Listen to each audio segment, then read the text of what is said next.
بسم اللہ الرحمن الرحیم القرآن حیاتی. The Quran is my life, the way to connect with Allah subhanahu wa ta'ala. السلام علیکم ورحمۃ اللہ وبرکاتہ. چلے سورہ یونس میں انشاءاللہ آج ہم آیت نمبر 50 to 53 دیکھتے ہیں. اور اللہ سبحانہ تعالیٰ نے اس بات کا خلاصہ کر دیا ہے کہ بھائی قیامت جو ہے وہ اچانک آئے گی، اور جب اس کا حکم ہوگا تو پھر وہ پیچھے نہیں ہٹ سکتی ہے. انشاءاللہ دیکھتے ہیں. اور بہت کچھ ہے. اللہ سبحانہ تعالیٰ نے خود کی قسم کھا کر وہ کون سی بات کہی ہے، اور اتنا یقین کے ساتھ جو ہے یقین دلانے کے لیے لوگوں کو. چلیے دیکھتے ہیں وہ کیا بات ہے. اعوذ باللہ من الشیطان الرجیم. بسم اللہ الرحمن الرحیم. قل ارأيتم ان اتاكم عذابه بياتا او نهارا ماذا يستعجل منه المجرمون. اے نبی کریم صلی اللہ علیہ وسلم، آپ ان سے کہیے بھلا سوچو تو تم ذرا کہ اگر آ جائے تم پر اللہ کا عذاب رات یا دن میں تو کیوں جلدی مچا رہے ہو اس کی اے مجرموں. آیت نمبر 51. اثم اذا ما وقع آمنتم به الآن وقد كنتم به تستعجلون. کیا پھر جب وہ واقع ہوگا تب مانو گے اسے، اللہ کو مطلب، اور اس کے بعد کیا اب، حالانکہ تم تو اس کی خود جلدی مچا رہے تھے. یعنی قیامت کو دیکھ کر پھر اللہ کو مانو گے، آخرت کو مانو گے. آیت نمبر 52. ثم قیل للذین ظلموا ذوقوا عذاب الخلد هل تجزون الا بما کنتم تکسبون. پھر کہا جائے گا ان لوگوں سے جو گنہگار رہے کہ چکھتے رہو عذاب ہمیشگی کا، نہیں تمہیں سزا مل رہی ہے مگر صرف اسی گناہوں کی جو تم خود کما رہے تھے. آیت نمبر 53. وَيَسْتَنبِئُونَكَ أَحَقٌّ هُوَ قُلْ إِي وَرَبِّي إِنَّهُ لَحَقٌّ وَمَا أَنْتُمْ بِمُعْجِزِينَ. اور وہ سب پوچھتے ہیں آپ صلی اللہ علیہ وسلم سے کیا یہ سب حق بات ہے؟ آپ ان سے فرما دیجئے ہاں میرے رب کی قسم ہے بے شک یہی حق ہے، اور نہیں تم روک سکتے ہو اسے واقع ہونے سے. بات چل رہی ہے. اللہ سبحانہ تعالیٰ مزید بتا رہے ہمیں کہ کس طریقے سے اللہ نے بتا دیا کہ لوگ جو ہیں یہ سوچتے ہیں کہ ہم جو چاہیں وہ کر لیں، اپنی مرضی اس دنیا میں چلا لیں، اور ہماری پکڑ تو نہیں ہو رہی ہے، ہم اللہ کی نافرمانی کر رہے ہیں، یا ساری باتیں.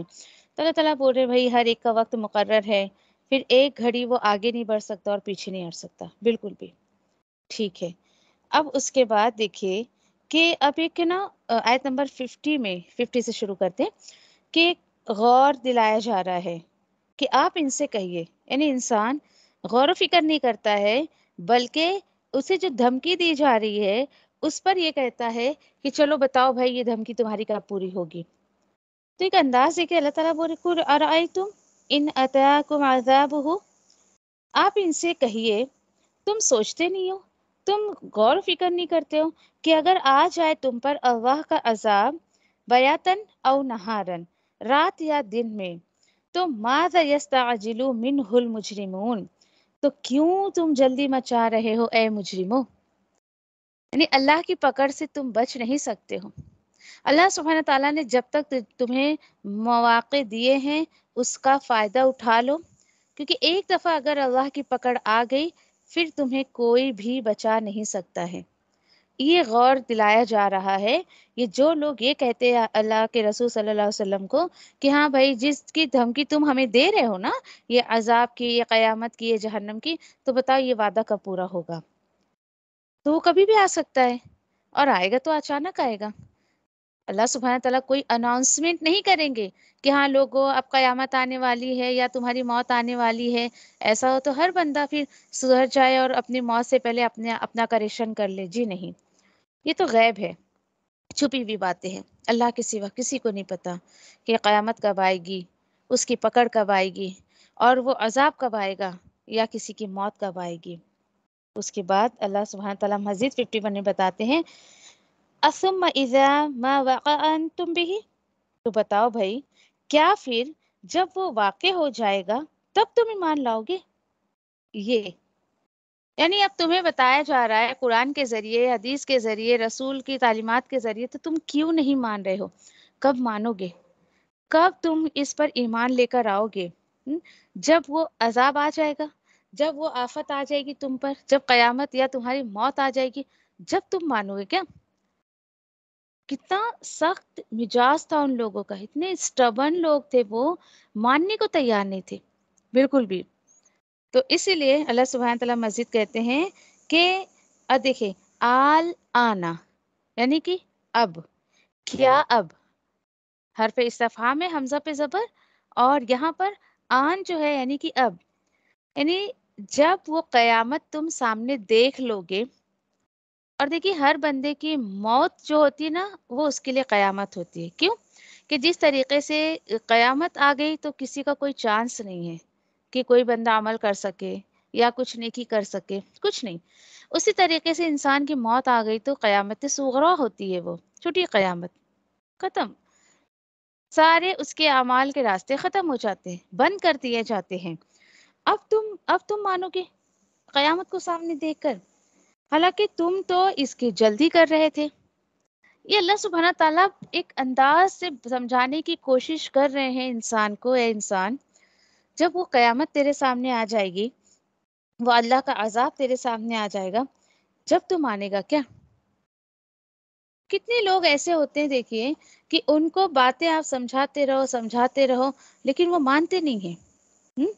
مانتے نہیں ہیں. ان کو بلاؤ تو دیکھیے کہ یہ یاد رکھیں کوئی میری اور آپ کی دعوت کو قبول کرے یا نہ کرے، ہمیں تڑپ رکھنی ہے.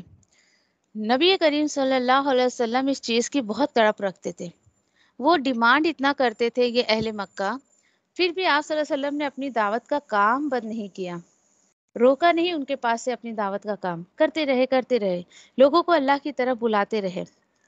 وہ نہیں مانی، یہ ان کی بدبختی تھی. لیکن اگر آج میں اور آپ نہیں تڑپیں گے تو پھر کچھ کام نہیں بنے گا. مجھے اپنے آس پاس کے لوگوں کی، گھر والوں کی ہدایت کی جو ہے فکر ہونی چاہیے، ان کے لیے دعائیں کرتے رہنی چاہیے ہمیں کہ اللہ انہیں بھی ہدایت کی طرف لگا دے.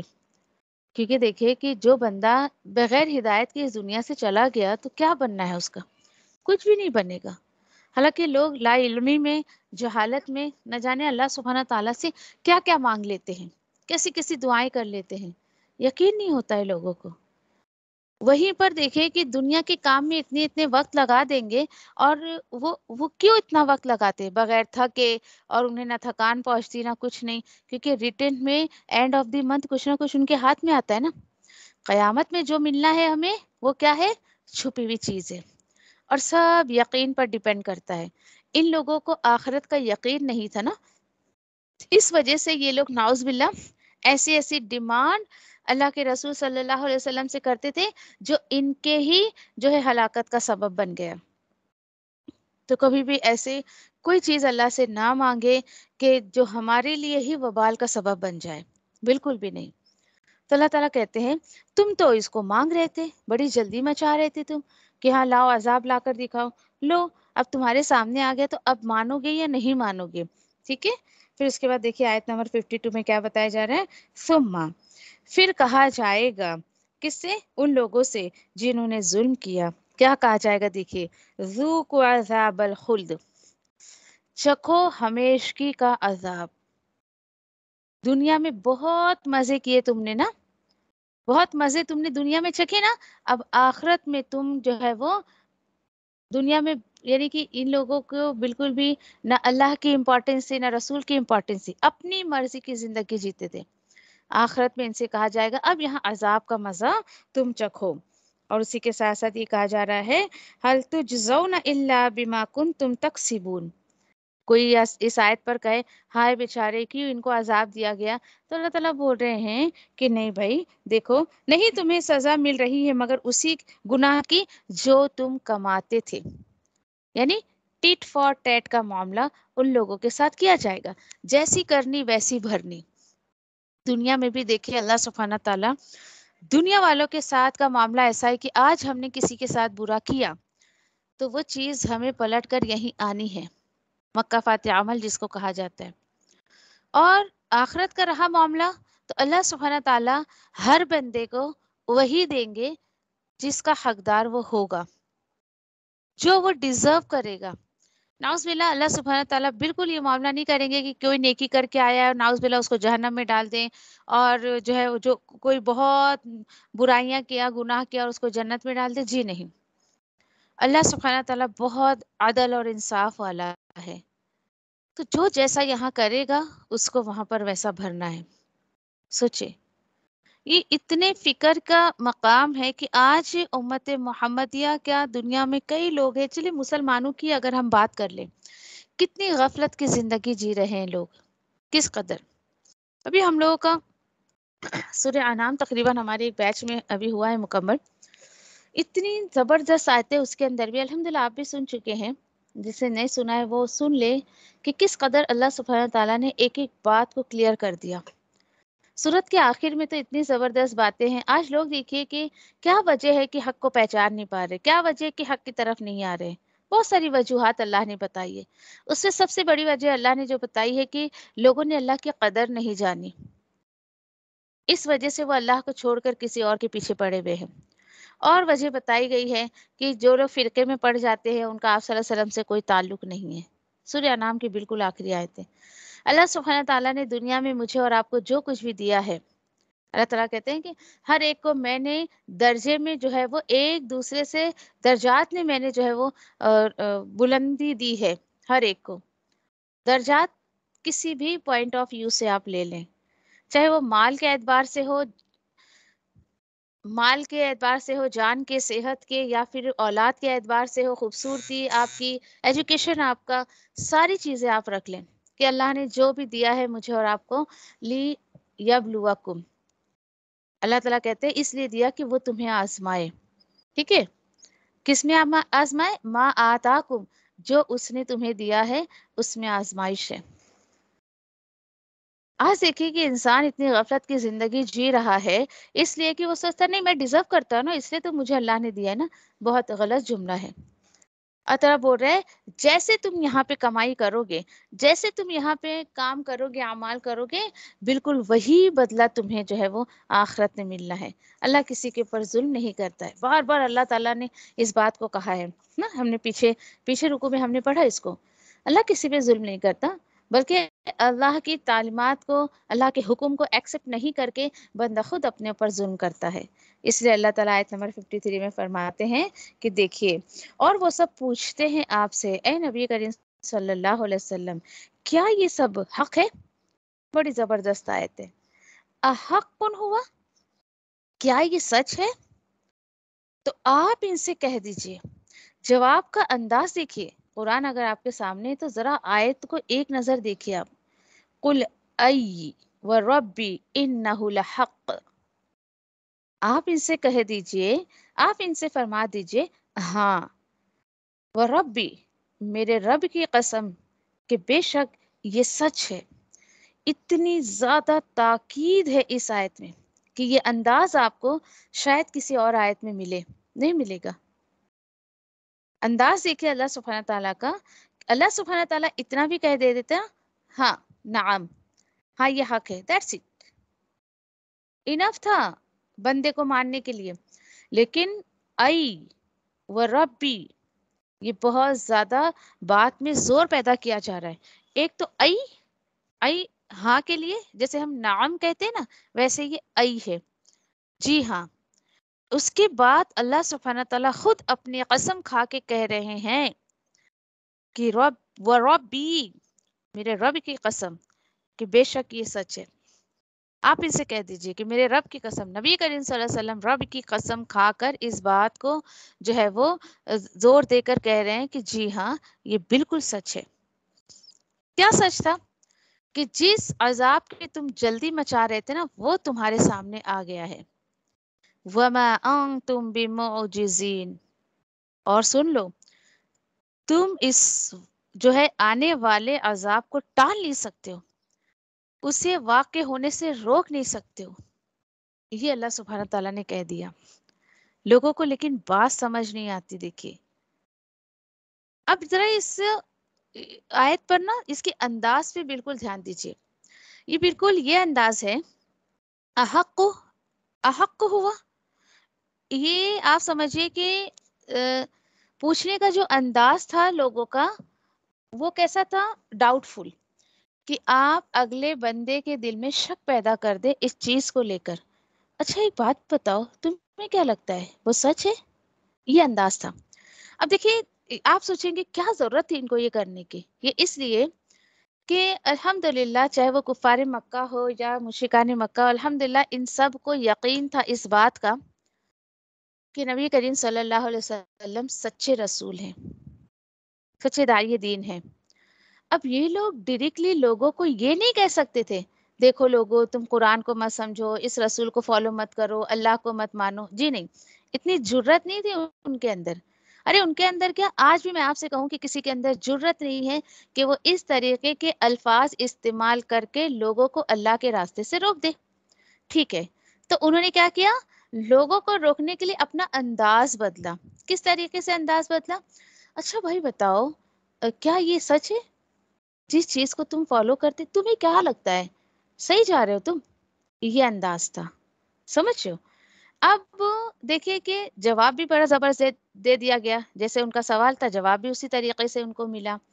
اب فار ایگزامپل ایک ایگزامپل میں آپ کو دوں کہ آپ اللہ کے راستے سے جڑی ہوئی ہیں، ٹھیک ہے؟ اب آپ سے کوئی آ کر ڈائریکٹلی تو یہ نہیں کہے گا، پر کچھ بدبخت ایسے بھی ہوتے ہیں جو ڈائریکٹلی کہتے ہیں نہیں نہیں قرآن کو سمجھنا نہیں، ہاں ان کی محفلوں میں جانا نہیں، ایسا ویسا۔ اسٹوڈنٹس ہم سے شیئر کرتے ہیں اپنی، ان کی جو بھی شیئرنگ ہوتی ہے، جو ایکسپیرینس ان کا ہوتا ہے کہ باجی ہمیں تو ڈائریکٹلی منع کیا جاتا ہے۔ ٹھیک ہے چلیں منع کرتے ہیں، بدبخت ہے، اللہ انہیں بھی ہدایت دے، صحیح سمجھ دے۔ اور کچھ لوگوں کا انداز ڈائریکٹلی نہیں بولیں گے، کیا کہیں گے پتہ ہے آپ کو؟ کوئی آپ سے پوچھے اور جو آپ کا ویک پوائنٹ ہوگا نا اسی کو لے کر آپ کو ہائی لائٹ کریں گے آپ کی بات کو۔ جیسے آپ سے پوچھیں گے کیا ہو گیا، تم سوتی نہیں ہو کیا راتوں میں، بڑی تھکی تھکی سی لگتی ہو؟ اور پھر دیکھیں آپ بھی جواب دیں ان کو اس طریقے سے، ہاں تمہیں کیا پتا، میں قرآن کلاس جاتی ہوں، میں نے قرآن کلاس جوائن کیا ہے، بڑی پڑھائی ہوتی ہے بھائی، ہوم ورک کرنا پڑتا ہے وہاں پہ، یہ ایگزام دینا پڑتا ہے، یہ ہوتا ہے وہ ہوتا ہے۔ مطلب ایسا لگتا ہے کہ کتنا ظلم کیا جا رہا ہے اسٹوڈنٹس پر۔ ذرا کوئی آپ کے ویک پوائنٹ کو پکڑ کے بولے اور اس کو پتا ہے کہ میں تیر نشانے پر لگا رہی ہوں، اور بندے کا تیر لگ جاتا ہے نشانے پر جا کر، اور اس طریقے سے آپ کو وہ بولے گا کیا ضرورت ہے تمہیں کرنے کی، ایسا ڈائریکٹلی نہیں روک سکتا آپ کو، نہیں نہیں مت کرو ایسا ایسا، وہ آپ کو اس طریقے سے شک اور شبہ میں ڈال دے گا۔ اگر موٹاپا آپ کا ویک پوائنٹ ہے تو موٹاپے کو لے کر بات کرے گا، دیکھو 4 گھنٹہ بیٹھتی ہو اور موٹی ہوتے جا رہی ہو، یہ کیا ہو گیا ہے تمہیں، ہاں تمہارا پیٹ خراب ہو جائے گا، اتنی دیر تک بیٹھے رہو گی، ایسا ہو جائے گا ویسا ہوئے گا، اتنا پڑھو گی نظریں خراب ہو جائیں گی، نیند نہیں ملے گی، اتنا فکر کرنے کی کیا ضرورت ہے، نہیں یہ تمام باتیں اس طریقے کی باتیں، اور پھر لوگ جو ہے وہ اللہ کے راستے سے ہٹانے کی کوشش کرتے ہیں۔ بات آ رہی سمجھ میں؟ تو دیکھیے کہ جب ہم سے کوئی پوچھے اس کام کے بارے میں تو خوش ہو کر جواب دیا کرے۔ بالکل کیا ہوتا ہے پتہ ہے، ہم دنیا کے جواب تو بہت اچھے سے دے دیتے، دین کا معاملہ ہوتا ہے تو اپنے آپ کو اتنا بیچارہ بنا دیتے، ہائے میں تمہیں کیا بتاؤں میں کتنی تھکی ہوئی ہوں، میں یہ کرتی ہوں، میں وہ کرتی ہوں۔ پھر سوچے کہ آپ اگلے بندے پہ کیا اثر پڑے گا اس کا، وہ آنا بھی چاہے گا تو آپ کے اللہ کے راستے سے رک جائے گا۔ اچھا اب یہ نہیں تو کسی اور طریقے سے کیسا، اچھا تمہیں کیا لگتا ہے جہاں تم پڑھنے جا رہی ہو صحیح پڑھاتے ہیں وہ، کہیں تمہیں غلط راستے پہ تو نہیں ڈال رہے، کہیں تمہارا عقیدہ ہی نہ بدل جائے، کہیں جنت ہی تمہارے ہاتھ سے نہ چلا جائے۔ یہ اس طریقے سے شک و شبہ پیدا کرنے والا انداز احق ہوا؟ کیا وہ سچ ہے، حق ہے؟ بھائی جس کے پیچھے تم جا رہے تمہیں لگتا ہے یہ سچ ہے؟ اور اکثر لوگ ایسی باتیں کر کے حق پر جانے والوں کو روک لیتے ہیں، سیدھے راستے پر چلنے والوں کو روک لیتے ہیں اس راستے سے۔ تو سوچے کیوں مجھے اور آپ کو اللہ سبحانہ تعالیٰ سکھا رہے ہیں، بتا رہے ہیں کہ دیکھو ماضی کے لوگ لوگوں کو حق سے ایسا روکتے تھے۔ اب چلیے تھوڑا جواب پہ ہم لوگ آتے ہیں۔ ایک تو یہ جواب ہے، جیسے کہ آپ کے پاس کوئی چیز ہے اور آپ سے کوئی پوچھے کہ بتاؤ بھائی کہ یہ چیز تمہاری ہے، آپ کہو گے کہ ہاں میری ہے۔ ایک یہ انداز ہے، ایک یہ انداز ہے ہاں ہاں بھائی میری ہی ہے وہ، ایک یہ انداز ہے۔ تو دوسرا جو جواب آپ نے اس کو دیا، دوسرا جملہ، اس میں زور پیدا کیا آپ نے تاکہ آپ کو یقین ہو جائے بھائی چیز میری ہی ہے، ایسا۔ اب اللہ سبحانہ تعالیٰ نے اسی انداز میں لوگوں کو سمجھانے کی کوشش کی کہ کہہ دو بھائی ہاں قسم ہے میرے رب کی، بے شک یہ حق ہے۔ تو زور دے کے بات کو کیا جا رہا ہے کہ یہ حق ہے، یہ سچ ہے۔ اب سوچئے جب اللہ سبحانہ تعالیٰ، اتنی حیرانی کی بات ہے کہ اللہ سبحانہ تعالیٰ کو خود اللہ کے رسول صلی اللہ علیہ وسلم کے ذریعے یہ بتانا پڑ رہا ہے بھائی یہ قرآن حق ہے، یہ میرا راستہ حق ہے، اور تم سے جو وعدہ کیا جا رہا ہے وہ سب حق ہے۔ ان کے دل میں شک و شبہ تھا نا۔ اور ہمیشہ ایک بات یاد رکھیں، آپ جن لوگوں کو اللہ کی طرف بلاتے ہیں نا، جتنے زیادہ آپ تڑپ سے بلائیں گے نا، یقین کریں کہ وہ آئیں گے لوگ۔ اصل چیز کیا ہوتی ہے کہ ہم جب بلاتے ہیں نا لوگوں کو، ہمارے اندر وہ جذبہ، وہ تڑپ نہیں ہوتا ہے۔ جیسے فار ایگزامپل کہ آپ کے بچے کی اگر شادی ہے، ٹھیک ہے، آپ کارڈ بھیجتے ہیں کسی کو، اگلا بندہ کیوں آتا ہے؟ کیوں آتا ہے شادی میں بولیے؟ کیونکہ آپ نے بلایا اس کو، اور آپ کو یقین تھا کہ میں نے اس کو بلایا ہے، یہ بندہ ضرور ہمارے ہاں دعوت میں آئے گا۔ چلے بھائی ایک تو یہ وجہ ہے کہ آپ نے بڑے پیار سے ان کو بلایا۔ دوسری وجہ ایک یہ کہ شادی کے کارڈ پہ کیا لکھا رہتا ہے کہ آپ ہماری محفل میں آ کر ہماری جو ہے محفل کو چار چاند لگائیں، یا پھر ہمیں خوشی ہوگی دس اینڈ دس۔ آج کل تو بڑے آرٹیکلس لکھے جاتے ہیں۔ تو سوچے اب ذرا، اب وہی ایک دعوت آپ جا کر یہ بھی دیں کہ بھائی رمضان کا مہینہ ہے اور میرے یہاں ہم نے درس رکھا ہے، پورا 30 دن رہے گا، 29 دن، جتنے دن بھی رمضان کے دن رہیں گے، پھر دیکھیں کتنے لوگ آتے ہیں۔ کیا جتنے لوگ شادی میں آئے تھے اتنے لوگ آپ کے ہاں درس میں آئیں گے؟ نہیں آئیں گے۔ کیوں؟ بلانے میں فرق ہے۔ جب ہم صحیح طریقے سے بلاتے نہیں ہیں نا لوگوں کو، تو لوگ آتے نہیں ہیں۔ تو اللہ سے دعا کیا کریں کہ اللہ میری زبان کو مؤثر بنا دے، اتنا اثر دے دے میری زبان میں کہ میں تیرا کلام جس کو سناؤں، تیری کلام کی طرف جس کو بلاؤں، وہ تیرے حکم سے اس کی طرف آ جائے۔ مانگے وہ انداز، مانگے وہ اثر، مانگے اپنی زبان میں کہ لوگوں کے دلوں پر جو ہے وہ اللہ کے کلام کا اثر ہو۔ اینڈ جو مجھے ایک ریزن سمجھ آتا ہے وہ بھی میں بتا دوں، مجھے نہیں پتا کتنی بات صحیح ہے نہیں ہے۔ اکثر میں اپنے اسٹوڈنٹس کو جو سمجھاتی ہوں کہ کبھی بھی قوالہ اور قیلہ پہ جو ہے وہ بات مت کیا کرے۔ ہمیں عمل بھی نہیں کرنا ہے قوالہ اور قیلہ پر، ہمیں کس پر عمل کرنا ہے؟ قل پر عمل کرنا ہے۔ کیوں؟ کیونکہ اللہ سبحانہ تعالیٰ نے نبی کریم صلی اللہ علیہ وسلم کو حکم دیا قل، آپ کہہ دیجئے۔ تو بھئی کس کو کہا جا رہا ہے؟ امت کو کہا جا رہا ہے نا، آپ یہ امت کو میسج دے دیجئے۔ تو جو قل آتا ہے نا، وہ امت کو عمل کرنے کے لیے ہوتا ہے کہ آپ صلی اللہ علیہ وسلم کی امت اب اس پر عمل کرے، ٹھیک ہے۔ اور قول اور قیلہ کیا ہوتا ہے؟ ہاں اس نے کہا تھا، ایسا کہا تھا، ویسا کہا تھا۔ تو دیکھیے فار ایگزامپل کہ دیکھیں، آپ اگر سمجھیے کہ آپ اپنے بچوں کو اگر کوئی بات 10 بار سمجھاتی ہیں، اگر وہ پوچھ لیں آپ کے بچے اور آپ کہیں ہاں وہ آنٹی نے کہا تھا، وہ انکل نے کہا تھا، تمہارے دادا نے کہا تھا، تمہارے نانا نے کہا تھا، نانی نے کہا تھا، بچہ کبھی نہیں مانے گا۔ لیکن آپ اس کو ایک بات یہ کہہ دے کہ اللہ نے فرمایا ہے، وہ بچہ اس پر عمل کر لے گا۔ یہ سوچ اپنے بچوں میں اور خود نے پیدا کرے کہ ہمیں قول پر عمل کرنا ہے، قول اور قیلہ پر نہیں۔ آپ بھی جب کسی سے بات کریں، اگلے بندے سے، آپ کو کوئی کہہ رہا ہے آپ یہ عمل کر لیں، بھائی دلیل دے دو کس نے کہا؟ ہاں کسی بہن کو سنا تھا میں نے کہتے ہوئے. تو بھائی وہ بہن کے پاس اس کی کوئی دلیل ہے؟ نہیں وہ تو مجھے پتا نہیں. جی نہیں، آپ کو عمل نہیں کرنا ہے. پھر اللہ کے کلام میں ہے، میرے رب نے فرمایا ہے، ہاں آپ صلی اللہ علیہ وسلم نے کیا ہے، تو ضرور میں اس کو کر لوں گی، کیونکہ اس میں نجات ہے میرے اور آپ کے لیے. لیکن اس طریقے سے لوگوں کی باتوں پر آ کر جو ہے وہ کبھی مت بات کیا کریں. اور جب آپ لوگوں کو بلائیں نا تو اللہ کے کلام کی آیتوں کے ذریعے ہی بلائیں.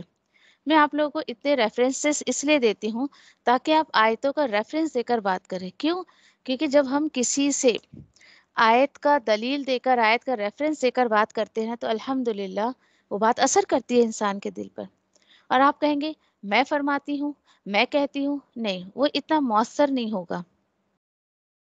یقین کرے کہ کچھ باتیں اسٹوڈنٹس کو جب نہیں سمجھ آتی ہیں اور بہت امپورٹنٹ ہوتی ہے، بہت ہی زیادہ، تو میں ان لوگوں سے ریپیٹ کرواتی ہوں میں نے کیا کہا ابھی، آپ نے اس آیت سے کیا مفہوم نکالا. کیونکہ آیت یہ کہہ رہی ہے اور آپ جا کر یہ کہیں ہماری باجی آپا کہتی ہے اور آپ میرے اوپر فتویٰ نہ لگائیں، مہربانی کرے ذرا. آپا نے کہا بالکل یہ بات نہ کہیں، آیت کا ریفرنس دے جس سے بھی آپ کو بات کرنی ہے. ہاں بھائی اللہ نے ہی فرمایا ہے، یہ قول میری آپا باجی کا نہیں، یہ قول اللہ سبحانہ تعالیٰ کا ہے، تو بندے پہ اثر کرتا ہے. پھر ضروری تھوڑی ہے بھائی کہ آپ کی آپا باجی جو آپ کو سکھا رہی ہے، پڑھا رہی ہے، اور جو بندہ جس کو بندے کو آپ کہہ رہے ہیں وہ سب آپ کے آپا باجی سے محبت کرتے ہو یا انہیں جانتے ہو یا پہچانتے ہو؟ نہیں، بالکل نہیں. کتنے لوگ ہیں جو ہمارے اسٹوڈنٹس کو روکتے ہیں، نہیں وہ کلاس میں نہیں جانے کا، وہاں ایسا ہے ویسا ہے. تو اسٹوڈنٹس ہمارے ایک ہی جواب دیتے، آپ نے سنا کیا کبھی ان کو؟ آپ نے سنا وہ ہم کو کیا پڑھاتی ہیں، ہم کو کیا بتاتی ہیں؟ آپ آ کر پہلے سنو اور جو ہے وہ کیا بولتی ہیں اس کے بعد آپ فیصلہ لو کلاس کے بارے میں اور ٹیچرس کے بارے میں. الحمدللہ. اور یقین کریں کہ جو کچھ اسٹوڈنٹ نے یہ شیئر کیا، اگلے ہی کچھ دنوں کے بعد آیتیں آ گئی وہ کہ اللہ سبحانہ تعالیٰ خود فرماتے ہیں کہ تم آیتیں جو تمہیں پہنچا رہا ہے، یہ آیتوں کے بارے میں سورہ انعام کے آخر میں کہ تم نے تو ابھی اپنے احاطے میں لیا ہی نہیں آیتوں کو اور اس کے اوپر باتیں کرتے ہو کہ اس کو سننا نہیں چاہیے، اس کو سمجھنا نہیں چاہیے اور ایسا اور ویسا. مجھے تو خوف آتا ہے ایسے لوگوں کو کے بارے میں سوچ کر کے کہ کیا بنے گا ان کا، جو ڈائریکٹلی اپنی زبان سے روکتے ہیں ان لوگوں کو جو اللہ کے کلام کو سمجھنے آتے ہیں. تو دیکھیے یہ تو خیر کوئی نئی بات نہیں ہے، یہ سنت ہے لوگوں کی، امت کی، قوم کی، کہ جو بھی حق لے کر نکلے گا. جب انبیاء اور رسول اللہ کے اتنے پیارے پیارے بندے چلے گئے ان کو نہیں چھوڑا تو ہم جیسے حقیر لوگوں کو کون چھوڑے گا؟ تانے تو کسیں گے سارے لوگ، باتیں تو سننی پڑے گی. تو جسٹ لیٹ گو. کیوں؟ کیونکہ اگر ہم نے لوگوں کی باتوں کا رونا لے کر بیٹھے ہم کچھ نہیں کر پائیں گے. نہیں آج کے بعد تو میں دین کا کام نہیں کروں گی، میں تو پڑھاؤں گی نہیں، پڑھوں گی نہیں، لوگ مجھے ایسا کہتے ویسا کہتے، تو بھائی بیٹھے رہے اپنے گھر میں، آپ کی ضرورت نہیں اللہ سبحانہ تعالیٰ کو بالکل بھی. کیونکہ دیکھیے ضروری نہیں ہے کہ حق لے کر جو سماج میں نکلتا ہے، اللہ کے کلام کو جو سکھاتا ہے، ضروری نہیں کہ سارے لوگ محبت کریں ان سے. بہت سارے لوگ حاسد بھی ہوں گے، نفرت کرنے والے بھی ہوں گے، لیکن ان تمام کے جو ہے وہ تنزیہ باتوں سے ہمیں اللہ کا راستہ نہیں چھوڑنا ہے، بالکل بھی نہیں. بہت سارے تانے ملیں گے آپ کو، بہت سارے. اور یہ بھی مت سوچے آپ کہ میرے گھر کا ہی تو ماحول نہیں سدھر رہا، اب میں کیا دین کا کام کروں. جی نہیں، بالکل نہیں. نبی کریم صلی اللہ علیہ وسلم بہت بڑی مثال ہے. بھائی ان کے خاندان کے کتنے لوگ آئے تھے، کتنے لوگ ایمان لے آئے تھے، انگلیوں پہ گن سکتے ہو آپ کہ کتنے لوگ آپ صلی اللہ علیہ وسلم کے خاندان سے، فیملی سے ایمان لائے تھے، اور الحمدللہ باہر کے کتنے لوگ ایمان لے کر آئے تھے. بس آپ صلی اللہ علیہ وسلم کی سیرت کو سامنے رکھ لیں. زندگی میں کوئی بھی موقع پڑے آپ کی زندگی میں، مت جائے یہاں وہاں سے مسئلوں کا حل تلاش کرنے کے لیے. یہ حق آپ کے سامنے ہے، جو حق رسول لے کر آئے نبی کریم صلی اللہ علیہ وسلم، اس حق کو پہچاننے کی کوشش کرو. ٹھیک ہے؟ اور دیکھیں کہ اب دیکھیے جب ان کے ساتھ یہ سنت پوری کری اللہ نے، عذاب کا وعدہ کیا تو اللہ نے ان کو عذاب دکھایا. تو آپ کو کیا لگتا ہے کہ جو لوگ نہیں مان رہے ہیں، اللہ کے کلام کو فالو نہیں کر رہے ہیں، سنت کو فالو نہیں کر رہے، تو ان کے بارے میں جو وعدہ لیا گیا ہے، چاہے وہ دنیا کا ہو یا آخرت کا ہو، آپ کو کیا لگتا ہے اللہ سبحانہ تعالیٰ پورا نہیں کریں گے؟ جی نہیں. اللہ سبحانہ تعالیٰ نے کئی مرتبہ قرآن میں فرمایا نا، میں حق ہوں اور میں حق بات کرتا ہوں. بات آ رہی سمجھے؟ مجھے حق کہنے سے کوئی بھی روک نہیں سکتا ہے. میں سچا ہوں اور سچی بات کرتا ہوں. تو ہمیں بھی ایسی ہونا چاہیے کہ اللہ کی جو سچی باتیں ہمیں لوگوں تک پہنچانا چاہیے. اور لوگوں کے انداز سے مت جائیں. لوگ حسد کرتے ہیں، اور وہ اس لیے اس کی وجہ بھی اللہ نے بتا دی قرآن میں. آپ کو ایسا لگے گا کیا ملتا ہے لوگوں کو ایسا کر کے، کیا ملتا ہے لوگوں کو اللہ کے کلام سے روک کے. تو اللہ نے کہہ دیا وہ اس لیے کرتے ہیں ایسا تاکہ تم بھی ان کے لیول میں جاؤ اور دونوں ایک جیسے ہو جاؤ. بھائی میں جہنم میں جا رہی تو تجھے کیوں جنت میں جانے دوں، میں تجھے بھی ساتھ میں جہنم میں لے کر جاؤں گی. یہ انداز ہوتا ہے لوگوں کا. انہیں چڑ لگتی ہے، انہیں حسد ہوتا ہے کہ یہ اتنی اللہ کی برکتیں رحمتیں اس کو مل رہی ہے تو یہ بس میرے جو ہے وہ ساتھ میں آ جائے، یہ جو ہے میری باتیں مان لے تاکہ میں بھی اس کو جیسے میں محروم ہوں یہ بھی محروم ہو جائے اس چیز سے. اللہ اکبر. تو دیکھیے کہ کبھی کبھی ضرور، اور آپ کو پتہ ہے کہ کبھی کبھی ایسے لوگ جو آپ کو ایسا لگے گا میرا کتنا ویل وشر ہے، دیکھو اس کو میری ہیلتھ کا کتنا خیال ہے، اس کو میری نیند کا کتنا خیال ہے، میرے کام کا کتنا خیال ہے. جی نہیں، ایسا دوست آپ کا دوست کبھی نہیں بن سکتا جو صرف آپ کی دنیا کی فکر کرے. اچھا ساتھی، اچھا دوست وہی ہوتا ہے جو آپ کی آخرت کی بھی فکر کرے، صرف دنیا نہیں. تو مجھے اور آپ کو ایک کہ غور و فکر کا ایک پوائنٹ دیا جا رہا ہے کہ اپنے آپ نے غور و فکر کریں انشاءاللہ. ٹھیک ہے، الحمدللہ آیت 53 تک ہمارا ہو گیا اللہ کے حکم سے. جزاکم اللہ خیرا. سبحانک اللہم و بحمدک نشہد ان لا الہ الا انت نستغفرک و نتوب الیک. سبحان اللہ و بحمدہ، سبحانک اللہم و بحمدک نشہد ان لا الہ الا انت نستغفرک و نتوب الیک. ربنا لا تزغ قلوبنا بعد إذ هديتنا وهب لنا من لدنك رحمة إنك أنت الوهاب. ربنا آتنا في الدنيا حسنة وفي الآخرة حسنة وقنا عذاب النار. آمين يا رب العالمين. ربنا تقبل منا إنك أنت السميع العليم وتب علينا إنك أنت التواب الرحيم. وآخر دعوانا الحمد لله رب العالمين. والسلام عليكم ورحمة الله وبركاته.